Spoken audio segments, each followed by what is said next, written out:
अस्सलाम वालेकुम दोस्तों। इससे पहले कि मैं इमरान खान साहब के नए ताज़ा बयान की तरफ आऊं, मैं आपको एक छोटा सा वाकया सुनाना चाहता हूं। बहुत पहले मैंने किसी अखबार में किसी कॉलम नवीस का कॉलम पढ़ा और एक बड़े वकील जो अब भी पाकिस्तान के एक बड़े वकील हैं, एक एक पाकिस्तान की बड़ी पार्टी के बड़े अहम रुकन हैं, गवर्नर भी रहे हैं पंजाब के, नाम इसलिए नहीं लूंगा कि शायद बेहतर नहीं और मुनासिब नहीं होगा।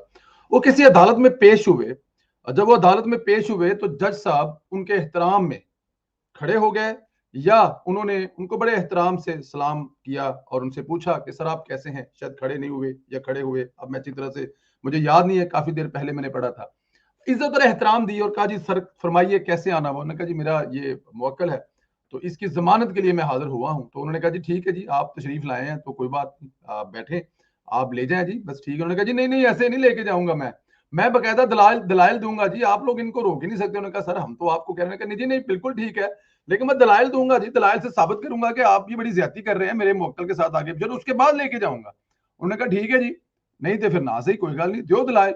वो को 15-20 मिनट बहस चली, उसके बाद उन्होंने कहा नहीं जी आपके दलाइल से हम कुछ सेटिस्फाई नहीं है और ये बंदा जिसको आप लेने आए हैं, जिसको हम लोग आपके हवाले कर रहे थे, जमानत दे रहे थे, ये 20 दिन के लिए दोबारा रिमांड पर भेज दिया है या जेल भेज दिया है। तो कुछ लोगों को इज्जत रास नहीं होती है और उनको बोलने का बड़ा शौक होता है। शायद यही वजह है कि इमरान खान साहब के तरले मिन्नते कर रही हैं अदालतें कि खुदादा वास्ते चुप कर जा, तेरा पहला कीता आ असि नप्पन की कोशिश कर रहे हैं, उसको छुपाने की कोशिश कर रहे हैं, उसमें आपको जमानत देने की कोशिश कर रहे हैं, उसमें आपको छोड़ने की कोशिश कर रहे हैं, उस पर आप पर केस खत्म करने की कोशिश कर रहे हैं। लेकिन इमरान खान साहब कहते हैं नहीं, मेरी बात सुनो, मैं साबित करूंगा कि मैंने जो कहा ठीक कहूं। आज भी जब इंसदादे दहशतगर्दी से उनको जमानत मिली तो सहाफियों से उन्होंने क्या बात की, पहले आपको फिर ये सुनाते हैं और फिर आपको शहबाज गिल साहब के बारे में भी सुनाएंगे। उस आदमी को रिमांड पे वापस भेज दिया जाता है, उसको उन्हीं के पास जिन्होंने तशद्दुद किया है उसके ऊपर अगर वो कोई ये कहता है कि मैं कानूनी कार्रवाई करूंगा उन लोगों के ऊपर जिन्होंने तशद्दुद के बावजूद उसको रिमांड पर भेज दिया, अगर ये दहशतगर्दी है, अगर ये दहशतगर्दी है तो किसी को भी आप दहशतगर्द बना सकते हैं। ये दहशतगर्दी का कानून का मजाक उड़ा दिया, अपने मुल्क का मजाक उड़ा दिया, सारी दुनिया के अंदर ये। जी, ये तो इमरान खान साहब उस पे लॉजिक पेश कर रहे हैं जो उन्होंने जज साहबा को कहा है। वो अब भी इस बार पर कायम है कि उन्होंने जो कहा है ठीक है, उनके पास लॉजिक है। और यही वो चीज उस दिन जस्टिस अतर मिनल्ला साहब के सामने कहना चाहते थे लेकिन इजाजत नहीं दी। शायद अतर मिनल्ला साहब ऐसे ही जज तो नहीं बन गए ना, सियाने तो है ना, पढ़े लिखे तो हैं, कानून जानते हैं ना। उनको पता था कि ये बंदा आकर और ज्यादा ब्लंडर करेगा, क्योंकि अगर हमने इसको छोड़ना है तो इसलिए हमें और मुश्किलात पेश आएंगी, तो इसलिए उन्होंने नहीं बोलने दिया। लेकिन उस दिन भी अदालत से बाहर निकलने के बाद और आज भी अदालत से निकलने के बाद वो साबित ये कर रहे हैं कि उन्होंने कोई गलत काम नहीं किया। जज जो है जेबा चौधरी साहब, उनके बारे में कोई गलत बात नहीं की। हाँ, जेबा चौधरी ने ज्यादती की है, उन्होंने इसके बावजूद, हालांकि आपको जरा ये बता दें, वो जो कह रहे हैं ना तफ्तीश जेल जो है उसने इस बात की तस्दीक की है कि उस पर जुल्म हुआ है, उस पर तशद्दुद हुआ है। 5 जज साहबान ने इस बात की तस्दीक की है कि तमाम मेडिकल रिपोर्टों के बाद ये बात साबित नहीं होती कि जनाब शहबाज गिल पर किसी किस्म का तशद्दुद हुआ है। लेकिन इसके बावजूद इमरान खान साहब उसको ट्विस्ट कर रहे हैं और मीडिया पर आकर गलत बयानी कर रहे हैं और उन 5 जजों को गलत साबित कर रहे हैं जिन्होंने ये कहा है कि मेडिकल रिपोर्ट के मुताबिक शहबाज गिल पर किसी किस्म का कोई तशद्दुद नहीं हुआ। लेकिन इमरान खान साहब अपनी बात पर बज़िद हैं कि उन्होंने जो फरमाया है, जो कहा है, वो सब ठीक है। और माफी अगर मांगनी भी पड़ी तो इमरान खान को नहीं मांगनी पड़ेगी, बल्कि जेबा चौधरी को माफी मांगनी पड़ेगी इमरान खान साहब से। आज के बारे में बता दूं जरा, आज जो हुआ वो भी आपके सामने है।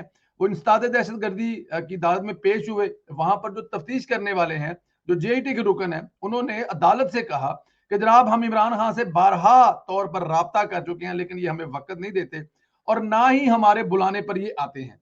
अब इनको कैसे समझाया जाए, ये क्या कहा जाए, बजाय इसके कि अदालत उनको इमरान खान साहब को कुछ कहती। अदालत ने इमरान खान साहब को तो कुछ नहीं कहा, लेकिन तफ्तीशी जो ऑफिसर हैं उनको काफी डांट डपट जो पिलाई और कहा कि तुम लोग नहीं जानते कितना मशहूर लीडर है, इसके कितने ज्यादा फैन फॉलोअर हैं, और तुम चाहते हो और तुम कह रहे हो कि हम इनको कुछ कहें, ऐसा तो तुम सोचना भी नहीं। खैर, इमरान खान साहब को आज भी जमानत जो है वो आगे उनकी एक्सटेंड कर दी गई है, या उनको आगे तक छोड़ दिया गया है। जाए खान साहब, आप मीडिया पर जाके मौजे करें, मस्तियां करें, आपको पूछने वाला कौन है? हम बैठे हैं ना यहाँ पे। तो तफ्तीशी ऑफिसर जो है वो अपना मुंह सा लेके बाहर निकल आया, और उसने जाहिर है और बेचारे ने करना भी क्या था, एक नई रंगबाजी जो की गई है वो बाबर अवान साहब से की गई है। बाबर अवान साहब के बारे में जो मशहूर है, वो चढ़ते सूरज को सलाम करने वाले पुजारी हैं, जिधर की हवा चल रही है उधर को सलाम कर रहे हैं।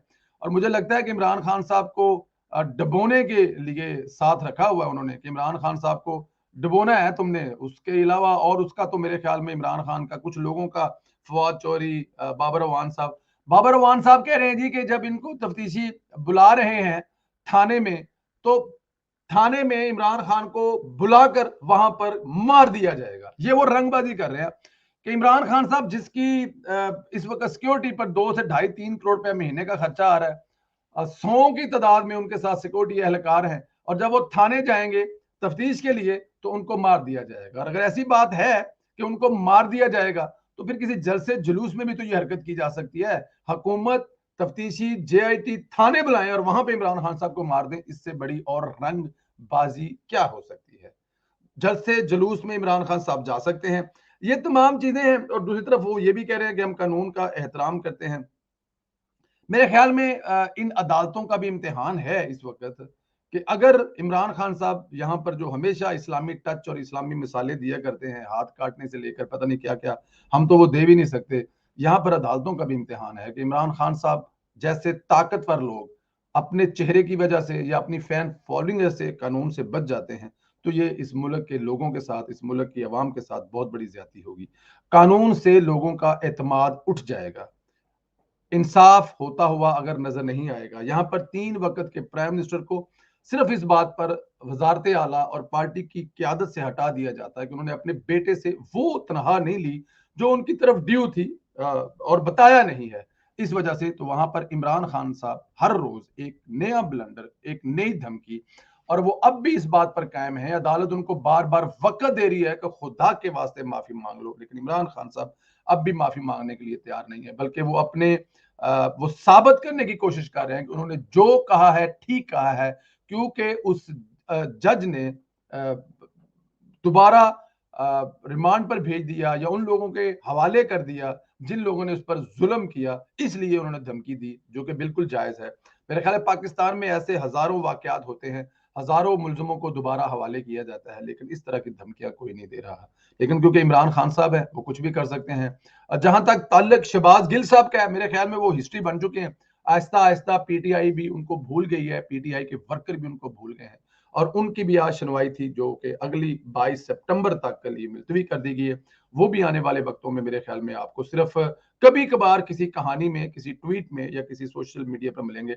वो शहबाज गिल जब मुंह पर जब तक मीडिया पर आते थे तो उनके मुंह से जो निकलता था, जिसके लिए निकलता था, वो निकालते थे। वो जब एक ट्वीट करते थे मिनटों में हजारों की तादाद लाइक और रीट्वीट होते थे, और वो समझते यही थे कि जब उनके साथ कुछ ऐसा वैसा होगा तो लाखों की तादाद लोग सड़कों पर निकलेंगे। लेकिन ऐसा कुछ नहीं हुआ। बड़ा जालिम निजाम है, बड़ा जालिम सियासत है। यहाँ पर किसी वर्कर के लिए या किसी ऐसे बंदे के लिए जिसकी बड़ी कुर्बानियां हो, इमरान खान साहब के लिए खास तौर पर या PTI के लिए, जब वो मुश्किल वक्त में आता है तो उसका कोई पीछे नहीं होता। यही शायद दुनिया के बनाए हुए असूलों में से एक असूल है। शहबाज गिल साहब भी अभी शायद अगले 2, 4, 6 महीने, साल जेलों में सड़ते रहेंगे, रुलते रहेंगे। अगर कोई सियासी वर्कर होता तो मैं उससे जरूर हमदर्दी करता, लेकिन कोई शहबाज गिल साहब कोई सियासी वर्कर नहीं है और एक इंतहाई बदतमीज किस्म के इंसान है। हमदर्दी उनसे नहीं है, लेकिन फिर भी इंसानी हकूकों का जरूर ख्याल रखना चाहिए, ताकि शहबाज गिल साहब, लेकिन मुझे नहीं लगता कि अगर वो 2-3 महीने के बाद छूटने के बाद भी आए तो वो कोई इंसान बन जाए, क्योंकि वो जिस मिट्टी से बने हैं वो इंसान बनने वाले नहीं है। लेकिन फिलहाल शहबाज गिल साहब जो हैं हिस्ट्री बन चुके हैं। अल्लाह ताला की जात आपको अपने हिफ्ज़-ओ-अमान में रखे। मुझे इजाजत दें। खुदा।